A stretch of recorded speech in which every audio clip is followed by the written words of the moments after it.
King Ghidorah versus Eternatus. The devil with 3 heads versus the Pokemon's darkest day. As for when these two collide, the earth will tremble, for what other creatures could hold the title of Apocalypse than a dragon? On this episode of Fiery Throwdown, the sky shall grow dark with these two colossal calamities. With a blast from our past, we're back to talking about Godzilla. But unlike a certain crab, our new combatant is, as one would say, out of this world.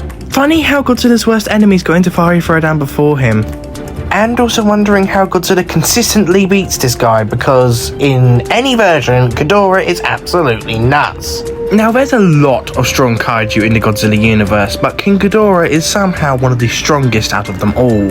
Ghidorah in almost any version is classified as a world destroyer, destroying entire planets, sometimes stars, and, depending on the version, entire universes. So naturally, he has some of the most broken abilities out of anyone on this show so far. Even in his first appearance on the big screen, he was shown as one of Godzilla's strongest enemies he's ever fought, and would continue to be so for almost every iteration of their existence.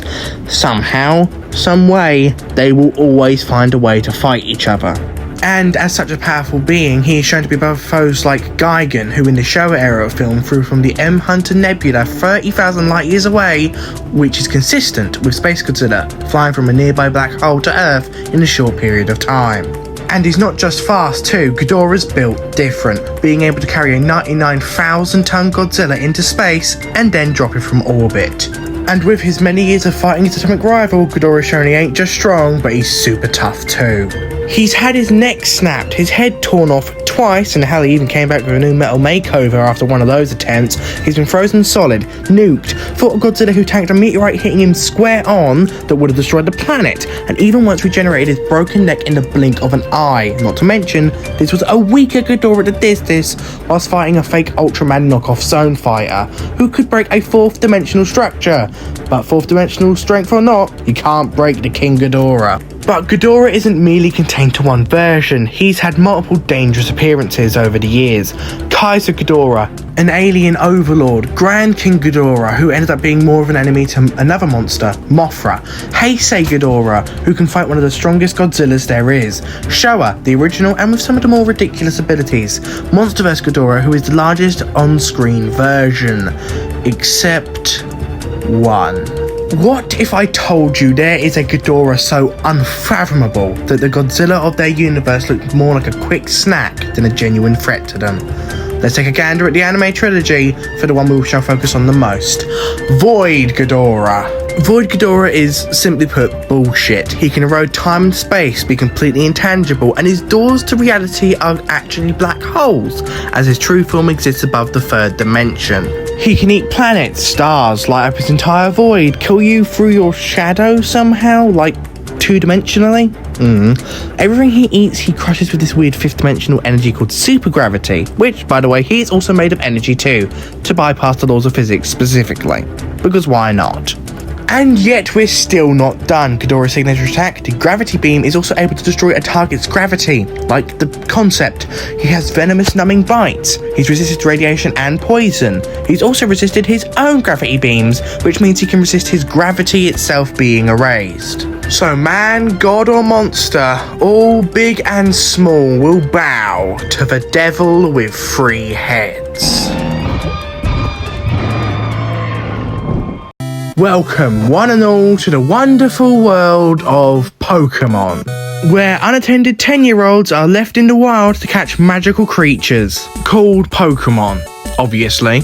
And these mystic beasts are everywhere in countless different regions and all different types. Grass, water, and fire. Oh, and yeah, I guess the other ones too, but nobody really cares. Oh, except the one we're covering. Don't think I asked for your input. Anyway, for Pokemon's world's many regions range from the classic Kanto, the iconic Hoenn, and of course, the Royal Rich Alola. But today we're going to hone in on the region of Galar, which is based off the currently not so jolly old England and the rest of the UK. And deep within this historic land are the tales old as time. A knight facing off against a dragon. 3,000 years ago, two youths faced off against the darkest day, accompanied by the sword Pokemon Zacian and the shield Pokemon Zamazenta, and they bested the ancient beast, whom slept again until modern day. This Pokemon is Eternatus. Despite being not the most popular of the legendary Pokemon, Eternatus is just of a powerhouse and has full other legends. Eternatus, despite being an alien, is a poison and dragon type, being super effective against other dragons, mystical fairies and lush grass types, but it can learn other typed moves if it needs to. Eternatus can confuse opponents with Confuse Ray, poison them with Toxic, or scorch them with Flamethrower. He deals double damage against supersized opponents with Dynamax Cannon and can slay dragons with Dragon Pulse. And of course, he can also go supersized himself with his Eternamax form.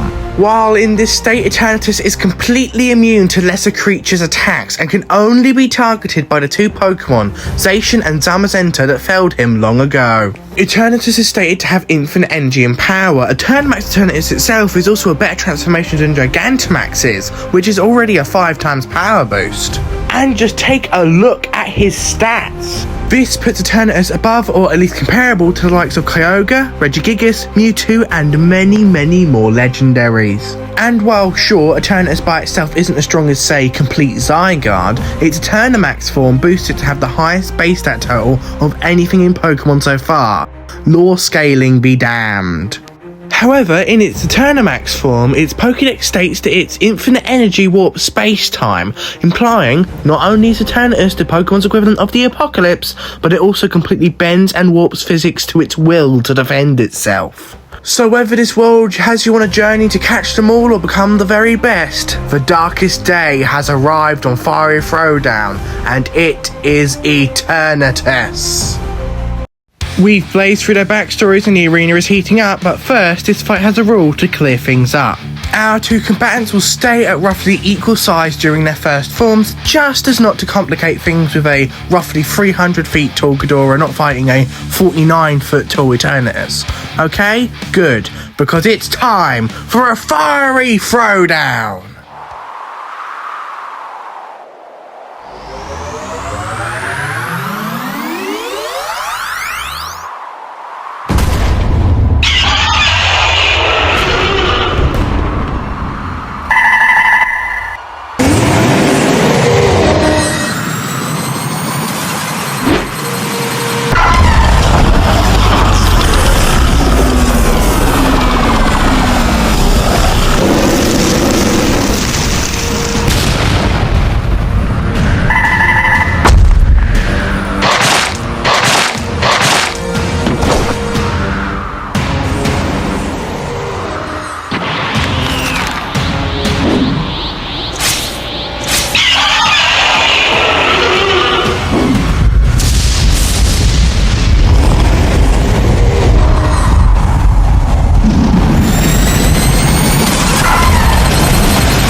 I wonder if Eternatus is grape flavoured. Food for thought. Now there is a lot going on here, so let's get into their stats. So starting off with strength, we already have a close one. Whilst we already know Eternatus can affect all of reality, so can Ghidorah. Infinite energies, both got them. Arguably Ghidorah more consistently scales to high dimensionality stuff. However, this doesn't give us a definitive enough of an answer if there are arguments for Eternatus getting just as high, albeit few and far between from debatably non-canon manga. But hey, if Ghidorah gets a soft composite, why shouldn't Eternatus? They tie in strength and durability for the same reasons. Speed, however, is a different story. They are both at immeasurable speeds for reality warping shenanigans, but in the end, only one of them can consistently boost it through the fight, with Dragon Dance and Agility. Infinity +1, so to speak. Speed is Eternatus' category. Now, let's go over all of their abilities. And thank Godzilla, because this one, albeit terrifying to look at first, ended up being pretty simple to decide. Because just look at this. All of this is what Eternatus can learn in Pokemon, not even including all the effects that come with Eternamax and reality warping. That's not to say Ghidorah isn't fancy with his abilities either, it's just Eternatus has way more. Quantity over quality in this case. But Ghidorah does have a tangibility and all that good stuff like destroying your gravity, so it's not exactly a close comparison, but it's not a one-sided slaughter either. So that's 4 for Eternatus and 2 for Ghidorah, and there's only one category left. So how does Ghidorah win?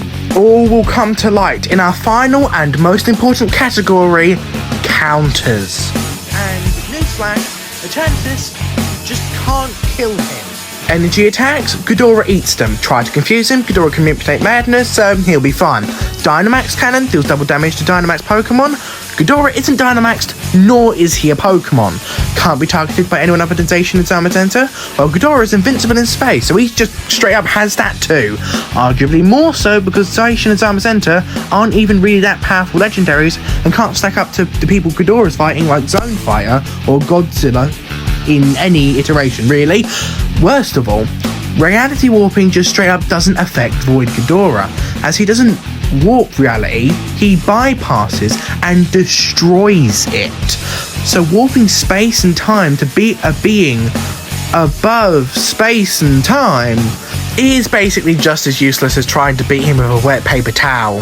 Ghidorah's counters bypass Eternatus' powers and durability, as he is immune to all the ones that matter, and before you go asking for Eternatus' counters, he can give his gravity back to himself with the Pokemon move Gravity.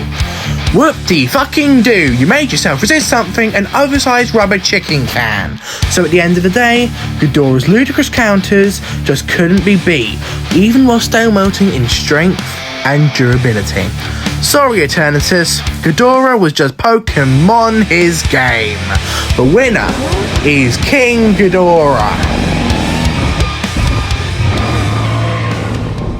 Thank you all for watching, but most importantly thank Brandon Yates for making the music featured in this video, at least during the fight. I do apologise if Brandon doesn't want his music in the video. I will take it down and re-upload with a different track in the fight if you want something royalty free, most likely, as I can't really have a big copyright problem this early into my YouTube channel's lifespan. So, as my thanks to using Brandon Yates' music, I'll leave a link to his YouTube in the comments. If you liked what you heard in this video, you have to check him out. I listen to him nearly daily, so give him some love or even join his channel members. Alright, that's all for today, guys. Bye! Oh, and also Cell vs Zygarde might be next, so keep eyes out for that. Might be something else, who knows. Bye-bye.